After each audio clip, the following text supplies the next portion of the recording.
दिखाइए दिखाइए, कहाँ पर हो? अंदर अंदर जाइए ना, अंदर वहाँ देखिए ना। यहाँ से देखिए, एक व्यक्ति का जाना भी बड़ा मुश्किल है। यहाँ पर बाबा बैठकर भजन करते हैं।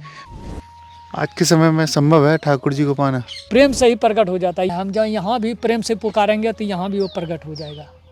आत्मज्ञान बिना नर भटकै, कोई मथुरा कोई काशी रे, जल में मीन प्यासी मोहे सुनि सुनि आवत हंसी। तो आत्मज्ञान के बिना इधर सब भटकते हैं। आप यहाँ पर घोर जंगल में साधना कर रहे हैं, तो आपको रक्षा कर रहे हैं ठाकुर जी, मिल रहे हैं? क्यों नहीं, यह भगवान मोर मुकुट पहने हुए हैं, पीताम्बर है, हाथ में बांसुरी है। और हमारे ये शरीर जो देख रहे हैं ये एक ही शरीर नहीं है। तो हम जब ऐसे साधारण शरीर छोड़ते हैं तो सिर्फ स्थूल छोड़ते हैं और सूक्ष्म शरीर में ही रहते हैं। कोई इधर लोक लोकांतर आप प्राप्त कर लेंगे, फिर आपको ये संसार में आना पड़ेगा। लेकिन ईश्वर को आप प्राप्त कर लेंगे, परमात्मा का निज धाम जो है उनको प्राप्त कर लेंगे, फिर पुनः जन्म नहीं होगा। जीते जी मुक्ति को प्राप्त कर लिया वही मुक्त है। जो कहता है मरने के बाद मुक्ति होता है वो झूठा है। झूठी जान जगत की आशा, बारंबार बिसारूं रे, कहे कबीर सुनो भाई साधु, आपन का संहारो रे। राधे राधे, मैं हूँ सौरभ। संत और साधु एकदम एकांत में रहकर भजन करते हैं। आज मैं आया हूँ एक जंगल में, एक जगह पर जहाँ पर संत अपनी कुटियाओं में रहकर भजन करते हैं। आप देखेंगे इधर, मैं आपको दिखाऊं कि ये पूरे वृक्षों से ढका हुआ है। और ये इधर आपको दिखाऊं कि उधर से आप देखिए, उधर कुटिया बनी हुई है संतों के। और संत यहाँ पर रहकर भजन करते हैं, भजन साधना करते हैं और इसी जगह पर ठाकुर जी को पाते हैं। आज भी ब्रज में ऐसी जगह हैं जहाँ पर संत करते हैं। देखिए वो संत घूम रहे हैं, आप देखिए वहाँ पर देखेंगे संत। इनसे बात करने की हम कोशिश करेंगे, इनसे चर्चा करेंगे इस कैसे यहाँ पर रहते हैं, कैसे क्या करते हैं। आइए चलते हैं इस जगह पर। और इधर देखिए एकदम वृक्षों के बीच में, और यहाँ पर बड़ा ही बह रहता है। रात होते ही एकदम अंधेरा सन्नाटा हो जाता है और सिर्फ यहाँ पर संत जो रहते हैं, कुछ ही संत यहाँ पर है कि इन कुटियाओं में। अब देखिए कैसे रज से पूरी बना रखी है। ये रज आप देखेंगे रज के द्वारा। और देखिए ये कच्ची एकदम, ये आप देखेंगे यहाँ पर गोबर की लिपाई के साथ ये पूरी एक कुटिया बना रखी है। आइए संत से मिलते हैं, कोशिश करते हैं संतों से। देखिए इधर से आपको मैं दिखाऊं, एकदम वृक्ष के एकदम नीचे देखिए कैसा खोखला एकदम वृक्ष है। एकदम यहाँ पर सांप और भी जो जानवर हैं वो यहाँ रहते हैं इसी जगह पर। इसी जगह पर संत हैं, उनसे आइए मिलवाता हूँ आपको। सुनी समझाएं जन मुदित मना, मच जाए अति अनुराग, लाएं चार फल अच्छा तनो, साधु समाज परियाग। तो फिर उनको हम विचार किए, उसमें चिंतन किए। जैसे कहता है रोज बर्तन को मांजने पे सफाई होता है, उसी तरह उसको सुन करके फिर उसको विचार किए, मनन किए। फिर उसको जीवन में उतारने के लिए फिर गुरु बनाए, गए गुरु के पास। गुरु से फिर ज्ञान प्राप्त किए, जो उसने साधना बताए। तो फिर साधना के अनुसार से फिर वही करने लगे। तो करते करते समझ में आया कि नहीं, ये संसार में जो है सुख है नहीं। क्यों हम सुख चाहते हैं, शांति चाहते हैं, लेकिन संसार में सुख शांति है नहीं, वो एक ईश्वर में है। और संसार को बताया गया यह है आग की तरह। जैसे आग में हाथ देने से क्या होगा, हमारा हाथ जल जाएगा, उसी तरह ये संसार बताएगा कि आग के समान है। तो हम सोचें फिर इसमें क्यों पड़े, फिर तो हमें ईश्वर का भजन करना है। क्योंकि जब शरीर भी मिला ईश्वर भजन करने के लिए, तो हमें तो ईश्वर का भजन करना है। इसीलिए फिर हम क्या करते करते फिर हमको बैराग आ गया। ऐसे हमारे घर सब में कह रहे थे कि शादी सब करा देता हूँ, बोले नहीं हमको नहीं करना है। तो फिर हम छोड़ दिए। फिर हमको इतना बैराग हुआ कि फिर हमको घर में रहा ही नहीं गया, फिर हम वहाँ से चल दिए। राधे। शादी के लिए कौन बोला था आपसे? हमारे घर वाले साहब। अच्छा, शादी फिर आपने मना कर दिया था? मना कर दिए। जब हमको समझ में आ गया कि ये शरीर किस लिए मिला है और हम यहाँ आए हैं किस काम करने के लिए। जैसे कबीर साहब ने कहा, झूठी जान जगत की आशा, बारंबार बिसारूं रे, कहे कबीर सुनो भाई साधु आपन काज संहारो रे। तो जब अपना काज किया है, जो ईश्वर का भजन करना है वही अपना काज है, और संसार में जितना भी कर रहे हैं वो पराया का है। तो इसलिए हम कहें अपना काज संवारना है तो ईश्वर का भजन करना है। जैसे रामायण में भगवान राम ने कहा, बड़े भाग मानुष तन पावा, सुर दुर्लभ सद ग्रंथ गावा, साधन धाम मोक्ष कर द्वारा, पायन जय परलोक समारा। बस। आज के समय में संभव है ठाकुर जी को पाना? क्यों नहीं, हाँ बस ही।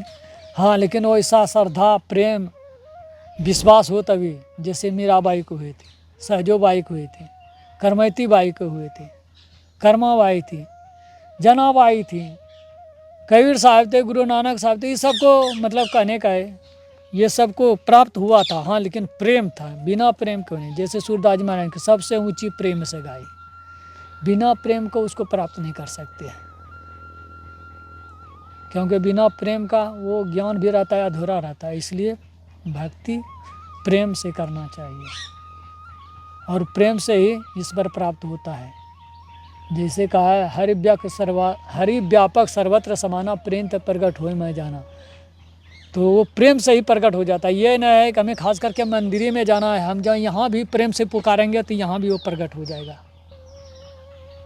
हाँ, हमारे में प्रेम होना चाहिए, श्रद्धा होना चाहिए, विश्वास होना चाहिए। इसलिए कहा, अति अटल श्रद्धा प्रेम से ईश्वर भक्ति करना चाहिए। तो ईश्वर का भजन प्रेम से करेंगे तो क्यों नहीं दर्शन देगा।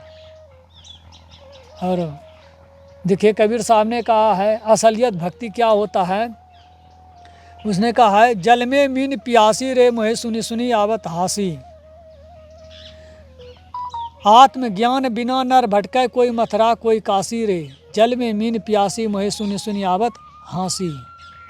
तो आत्मज्ञान के बिना इधर सब भटकते हैं, तो समझिए कि वो उसको प्राप्त होने वाला नहीं। जैसे सुख है, शांति है, और ईश्वर का भी वो प्राप्त नहीं कर सकता है। और जो वो जैसे है कि हम आपके तरह वो देखते हैं कि ईश्वर है, वो माया का दर्शन होता है, वो ईश्वर का असलियत नहीं है। असलियत स्वरूप तो उनसे आगे है। जैसे विराट रूप भी अर्जुन को दिखाया था, लेकिन अर्जुन को कहा कि ये भी तुम्हारा जो हमारा देख रहे हो ये माया का ही रूप है, हमारा निस्वरूप को प्राप्त करने के लिए और तुम्हें इससे आगे जाना पड़ेगा। तो इसलिए हम जो ऐसे दर्शन हो जाएगा ठाकुर जी का और सोचते हैं, तो वो माया का दर्शन होता है। असलियत दर्शन होगा तब आप जन्म मृत्यु के चक्र से छूट जाएंगे, फिर जन्म नहीं लेना पड़ेगा और नहीं मृत्यु को प्राप्त होगा। क्योंकि भगवान ने कहा है ना कि जो हमारा मतलब हमारे धाम को प्राप्त कर लेते हैं उसका पुनः जन्म नहीं होता है, फिर वो सदा के लिए मुक्त हो जाता है। और जैसे हम इधर कोई देवता का प्राप्त कर लिए, जैसे ब्रह्मलोक, शिवलोक, ये सब किए, जब वैकुंठ ही चले गए वहाँ से फिर आना पड़ता है। और उसका प्रमाण है, देखिए वहाँ से जय विजय कोई भी श्राप लगा, फिर यहाँ संसार में आना पड़ा। तो इसी तरह कहता है, कोई इधर लोकांतर आप प्राप्त कर लेंगे, फिर आपको ये संसार में आना पड़ेगा। लेकिन ईश्वर को आप प्राप्त कर लेंगे, परमात्मा का निज धाम जो है उनको प्राप्त कर लेंगे, फिर पुनः जन्म नहीं होगा। जैसे रामायण में माता सबरी को भगवान राम ने कहा है, मम दर्शन फल परम अनुपा, जीव पाव निज सहज स्वरूपा। कहता है हमारा दर्शन करने का यही फल है कि जीव अपने निज स्वरूप को प्राप्त कर लेते हैं। और यहाँ देखिए हम दर्शन करते हैं, फिर हमें निज स्वरूप का जो दर्शन नहीं होता है, माया का दर्शन होता है, इसलिए हमें दुख ही भोगते हैं, फिर संसार में आना पड़ता है। तो उसने कहने का मतलब भगवान ने कहा है कि हमारा जब निज स्वरूप का दर्शन कर लोगे फिर तुम्हें अवागमन के चक्कर में नहीं आना पड़ेगा। अवागमन कहते हैं मरना और फिर जन्म लेना, इसको अवागमन कहा गया है। हमारे गुरु महाराज ने कहा, महर्षि में परमहंस जी महाराज, अवागमन सम दुख दुजा है नहीं जग में कोई, इसके निवारण के लिए प्रभु भक्ति करनी चाहिए। मतलब कि जहाँ इस दुख से छूटना चाहते हैं, जन्म मृत्यु के चक्र से, तुम्हें ईश्वर की भक्ति करना पड़ेगा और ईश्वर का जो निज स्वरूप है उसको प्राप्त करना पड़ेगा।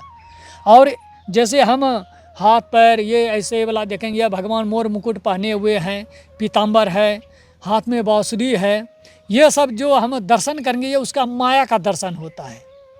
चाहे जैसे अर्जुन को विराट रूप देखा है, भगवान नारायण ने ये नारद जी को भी विश्व रूप दिखाया था, विराट रूप दिखाया था। तो उसमें भगवान कहते हैं नारायण नारद जी से कि ये जो हमारा तुम देख रहे हो विश्व रूप, इससे हमारा ये माया का रूप है, हमारा असलियत नहीं है। असलियत तो इसके लिए तुम्हें इससे और आगे जाना पड़ेगा, साधना करना पड़ेगा इसका, तब हमें निस्वरूप का प्राप्त करोगे। ये तो हमारा माया है, मतलब हम उत्पन्न किए हैं माया को, ये जो विराट रूप देख रहे हो। तो ये सबसे पता चलता है कि जैसे भगवान का हम जैसे मोर मुकुट बांसुरी है पीताम्बर है, ये सब का दर्शन हो जाएगा तो कल्याण तो होगा, पूरा कल्याण होगा। जैसे देखिए युधिष्ठिर का पूरा कल्याण नहीं हुआ, अंत में क्या हुआ, ये सब नरक में चले गए। यहाँ भगवान कह रहे हैं कि हमारा दर्शन करने का फल यही है कि जीव जो है निस्वरूप को प्राप्त कर लेता है और सदा सदा के लिए जन्म मृत्यु से वो छूट जाते हैं। तो इसलिए हमें निस्वरूप का जब तक परमात्मा का हम प्राप्त नहीं कर लेते हैं तब तक हमारा ये जन्म मृत्यु के चक्र से छूट नहीं सकते हैं। भले है हमें कोई लोक मिल जाएगा, स्वर्ग मिल जाएगा, वहाँ का सुख भोग करके अब फिर हमें यहाँ आना ही पड़ेगा। मन में तो नेगेटिव ऊर्जा लगती है, तो कैसे हो पाएगा? हाँ, तो वो ईश्वर पर जब आप अचल विश्वास से करेंगे, श्रद्धा से करेंगे, तो क्या है कि वो सब नकारात्मक जो शक्तियाँ हैं वो नष्ट कर देता है, कि वो बचाते हैं ना, वो मदद करते हैं। इसलिए कहा भगवान राम ने, जौ पंथ चले मन लाइत हरि काहे होए न सहाय। जब हम मन लगा के ईश्वर में के इधर चलेंगे तो वो क्यों नहीं सहाय होगा, वो मदद करेगा। जो हमारे पर दुष्ट शक्तियाँ हैं उसको नष्ट करेगा। जैसे भगवान आए थे, बहुत से राक्षस को मारे कि नहीं, जैसे भक्त को सताते थे, तो उसका वो क्या कहते हैं, उनका वो रक्षा करते थे। और गीता में भी कहे हैं कि जो हमारे भरोसे हैं, जो हमारा ध्यान करता है, साधना करता है, उनका मैं योगक्षेम करता हूँ।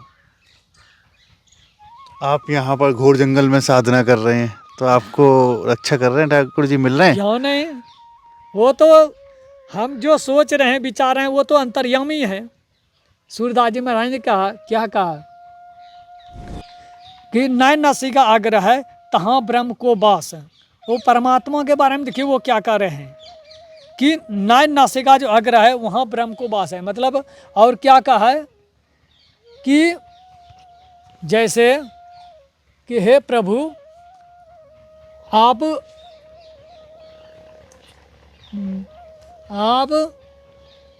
सूक्ष्म है, और क्या कहते हैं, सूक्ष्मदर्शी प्रभु नाम तिहारो आपनपन ही करो, प्रभु मेरे अवगुण चितना धरो। हे प्रभु आप तो क्या कहते हैं, आप तो सर्वत्र हैं और सूक्ष्म हैं और अंतर्यामी हैं, इसलिए आप तो घट घट के वासी हैं, सब हमारे जानने वाले हैं। हम तो कामी हैं, क्रोधी हैं, मूर्ख हैं, अवगुणी हैं, हमारा एक भी अवगुण चितना धरो। तो भक्त जो होते हैं ऐसे विनती करते हैं तो प्रभु वो दर्वित हो जाते हैं, क्योंकि भक्त का वो रक्षा करते हैं, उनको वो कष्ट सहे नहीं जाता है भगवान को। तो इसलिए वो सब शक्तियों को, जैसे हमारे अंदर है काम है, क्रोध है, लोभ है, मोह है, मत्सर, क्या है ये सब, क्या है, वो सूक्ष्म है, वो थोड़े दिखता है लेकिन वो सूक्ष्म है, उससे वो बचाते हैं, उसका रक्षा करते हैं। और हमारे ये शरीर जो देख रहे हैं ये एक ही शरीर नहीं है, अच्छा, 5 शरीर है, 5 शरीर है। इस जो देख रहे हैं इसको स्थूल शरीर कहते हैं। और इसके अंदर में क्या है, सूक्ष्म है, स्थूल सूक्ष्म कारण महाकारण, केवल 5 शरीर है। तो हम जब ऐसे साधारण शरीर छोड़ते हैं तो सिर्फ स्थूल छोड़ते हैं और सूक्ष्म शरीर में ही रहते हैं। जब ईश्वर का भजन करता है तब वो चारों पांचों शरीर छूटता है पूरी तरह से। और जीवन काल में, इसलिए कहा जीते जी मुक्ति को प्राप्त कर लिया वही मुक्त है। जो कहता है मरने के बाद मुक्ति होता है वो झूठा है, वो मुक्ति नहीं होता है। जिसका मुक्ति हो जाता है तो वो पूरे ये संसार में नहीं आता है, उसका सदा सदा के लिए जन्म मृत्यु से छुट्टी हो जाता है, ये संसार रूपी सागर को पार कर जाते हैं। और जब तक ईश्वर को हम प्राप्त नहीं कर लेते हैं तो ये संसार से छूटने वाले नहीं हैं। तो जब भगवान ने कहा कि तुम हमको प्राप्त कर लो, और हमारा दर्शन करने का वही फल है कि हमारा निस्वरूप का आप प्राप्त कर लो, फिर तुम्हें ये संसार में आना नहीं पड़ेगा। इधर हम कितनों भी करेंगे तो हमें संसार में आना ही पड़ेगा। और ये हमारे जो है 5 जो शरीर है ये आवरण है, ये जब तक पांचों को हमें हटाएंगे नहीं, जैसे बर्तन है बहुत दिनों से कालिप हो गया है, तो उसको जब तक हम मंजेंगे नहीं, और एक दिन मंजने से नहीं होगा, मसते मसते मसते जब पूरा वो बहुत समय लग जाएगा तब वो सफाई होगा। उसी तरह हमारे ऊपर जो जन्म जन्मांतर का जो अज्ञानता रूपी वो जो पाप कर्म हुआ है उसका पर्दा, उसका आवरण लग गया है। वो आवरण जब तक हम भक्ति नहीं करेंगे तब तक वो आवरण हट नहीं सकता है। और जैसे बादल काली घटा लगता है तो ये सूर्य दिखता नहीं है, और जब क्या होता है हवा चलती है और जब बादल छट जाते हैं तब सूर्य दिखता है। उसी तरह हमारे जो हम आत्मा जो हैं, जीव जो है हमारे अंदर वही पर्दा लगा हुआ है, इसलिए हम ईश्वर को नहीं देख सकते हैं। साधारण में बताएं जैसे कि माता सीता थे, भगवान राम थे और लक्ष्मण थे, जा रहे थे और आगे भगवान राम थे, समझो राम ब्रह्म है, और माता सीता क्या है, वो माया है, और लक्ष्मण क्या है, वो जीव है। तो वो जो माया रूपी सीता है वो जो बीच में है, इसलिए वो भगवान राम ब्रह्म को नहीं देख पा रहे हैं। जब वो माया रूपी सीता हट जाएगी तो फिर ब्रह्म को, राम को देख लेंगे। तो उसी तरह हमारा ये पर्दा लगा हुआ है, इसलिए हम परमात्मा को देख नहीं सकते हैं। और परमात्मा भी कहीं बाहर में नहीं, हमारे में ही है, हमारे में है और हम भी अंदरे में है। हमारे अंदर में परमात्मा भी है और हम भी अंदरे में है। क्या हम बाहर में हैं? हम बाहर दिखते हैं? हम क्या हाथ हैं या आँख है, कान है, नाक है? नहीं है। तो हम अंदर में है और परमात्मा भी अंदर है। इसलिए संतों महात्माओं ने और भगवान ने कहा तुम अपने अंदर खोजो।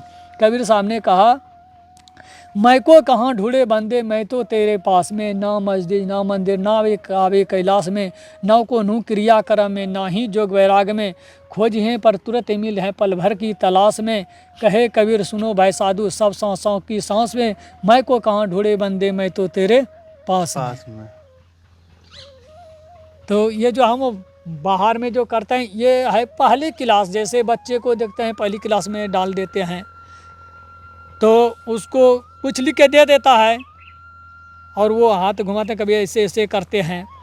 फिर क्या होता है उसको उसी में नहीं रखते हैं, फिर उससे आगे निकालते हैं, दूसरा क्लास में देते हैं, तीसरा में देते हैं, तभी वो इंजीनियर, कलेक्टर, डॉक्टर, प्रोफेसर ये सब बनते हैं। जहाँ उसी में रहेगा तो कभी नहीं बन सकता। उसी तरह भक्ति में भी है। इसलिए भगवान राम ने माता सबरी को 9 प्रकार की भक्ति कहे हैं। प्रथम भक्ति संतन कर संगा, दूसरी रति मम कथा प्रसंगा,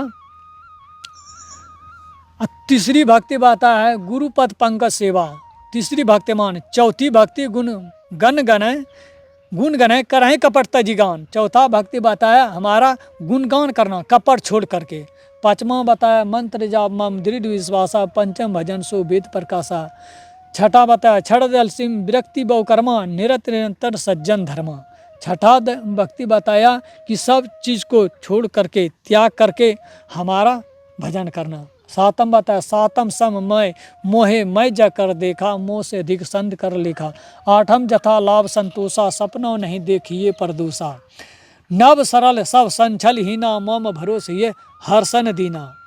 फिर कहा नव में एक जिनके होए, नारी पुरुष सचराचर कोई, सो अतिशय प्रिय भामनी मोरी, सकल प्रकार भगति दृढ़ तोड़े। हे भामुनि ये 9 प्रकार की भक्ति में चाहे पक्षी क्यों न हो, मनुष्य तो है ही, पक्षी क्यों न और कोई भी जानवर क्यों न हो, इसमें जो कोई भी एक भी इसमें भक्ति है तो हमारा अतिशय प्रिय है। आप तो ठाकुर जी के बहुत अति प्रिय हैं, एकदम घोर जंगल में तपस्या कर रहे हैं। वो तो सभी हो सकते हैं, जो ईश्वर का भजन करेगा वो सभी होंगे। कुटिया एकदम आपने जंगल में बना रखी है, घोर जंगल देख रहे हैं। यहाँ पर पूरे में जंगल है बाबा के आसपास। इधर मैं आपको दिखाऊं तो वृक्ष आपको दिखेंगे। यहाँ पर हर कोई नहीं आ सकता। बाबा ने एकदम जंगल में कुटिया बनाई है अपनी, और यहाँ पर बैठकर भजन करते हैं। और देखिए बाबा कुटिया दिखाने के लिए हमको ले जा रहे हैं अपनी। अभी यहाँ पर धूप में बाबा बैठे थे। ये हमारी कुटिया देखिए। अच्छा ये गुरुजी हैं? हाँ। कौन से ये? ये है, इसका नाम है महर्षि में परमहंस जी महाराज। अच्छा, हम्म। कितने वर्षों में बनाई, कितने टाइम लगा इसे बनाने में? ये इनको बनाने में तो लग गया था 1-1.5 महीना, क्योंकि ये मिट्टी का है ना, वो हाथ से ही बनाए हैं अपना रख कर। कितने वर्षों, 10 साल से रह रहे हैं आप यहाँ? 9 साल हो गया है। 9 साल में इस घोर जंगल में? हाँ, एकदम साधना करते एकदम हैं। जंगल है यहाँ पर? हाँ, ये सब जंगल ही तो है। तो रात में भय नहीं लगता क्या? नहीं नहीं, भय क्यों? भय क्या, वो तो भय लगता है कि जो डरपोक होते हैं, गृहस्थ होते हैं, जो हिम्मत, और भगवान का भजन तो हिम्मत वाले होते हैं ना, उसको भय थोड़े रहता है, उसको तो एक परमात्मा का पर भरोसा रहता है। अंदर से एक बार दिखाइए क्या है, कैसे आप सेवा करते हैं यहाँ पर? क्या ये तो देखिए ये बाबा की कुटिया है। बाबा आपने तो एकदम नीचे बना रखी है खोद के। हाँ, नीचे वो गर्मी लगता है ना, गर्मी का समय, इसीलिए वो नीचे बनाए जो गर्मी ना लगे। अच्छा, हम्म। तो इसे कैसे खोदा आपने? वो खुदाई किए, कुदार, उसमें ये क्या कहते हैं, फावड़ा सब रहता है, सब्बल सब रहता है, उस सब से खुदाई किए। हम्म, खुदा करके फिर उसको मिट्टी निकाला गया, और फिर नीचे से वो तरी, वो क्या कहते हैं, नीम, वो दिए मिट्टी का ही। तो आप यहीं सहन करते हैं नीचे एकदम? हाँ हाँ हाँ, यही। बाबा ये तो बड़ा हिम्मत वाला काम है यहाँ पर रहना, तो इसमें तो ये क्या है, यहाँ पर चींटियाँ हो गई, चींटियाँ आ गई? हाँ, वो चेटी सब, क्योंकि वो बहुत यहाँ जंगल है ना, तो इसमें वो छेद करते हैं ना, इसमें दीवार में, मिट्टी का तो दीवार है ही। अच्छा, यहाँ बाबा कोई कीड़ा सांप कोई नहीं आता, आ जाता है क्या? और क्या, आते हैं ना, कौन आ गया था यहाँ? वो कोबरा सब घूमते रहते हैं। कोबरा? और क्या। फिर कैसे भागता है वो यहाँ से? आई, एक बार बताइए ना, कोबरा कैसे गया फिर यहाँ से? वो तो फिर उसको कुछ किए नहीं ना, तो वो अपने घूर फिर करके वो अंदर से निकल गया। वो ज़्यादा बरसात के समय घूमता है ना, अभी तो सर्दी में वो बिल में छुप जाता है। गर्मी के समय वो घूमते हैं, बरसात के समय वो सूखा के लिए अंदर चले जाते हैं। और उस कुटिया में तो वो सपेड़ा आया था, उसको बुलाया, फिर उससे निकलवाया, उसमें तो दोनों घुस गए थे, नाग नागिन दोनों। कहाँ पर? उस वाले कौन कुटिया, सी वाली दिखाना बाबा, कौन सी कुटिया है? ये 25 नंबर है वो। ये कुटिया में? हाँ तो नाग नागिन का जोड़ा आ गया था? हाँ, फिर उनको वो सपेड़ा आया था, उससे हाँ। उसको वो निकलवाया, पकड़वा करके फिर उधर उसको बोला था छोड़ देने के लिए। हाँ, छोड़ दिया होगा फिर उसने। हाँ, तो कुछ बोल रहा था या नाग नागिन का जोड़ा ऐसे ही था?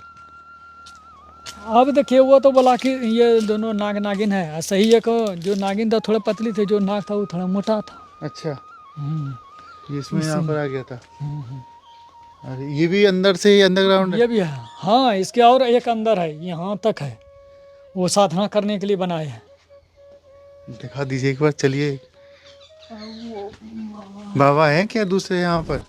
हाँ, अभी लगता है किधरो गया है, नहीं आता तो किधरो गया होगा। अच्छा, मतलब कैसा है यहाँ से नीचे एक, दिखाइए दिखाइए। मंदिर है।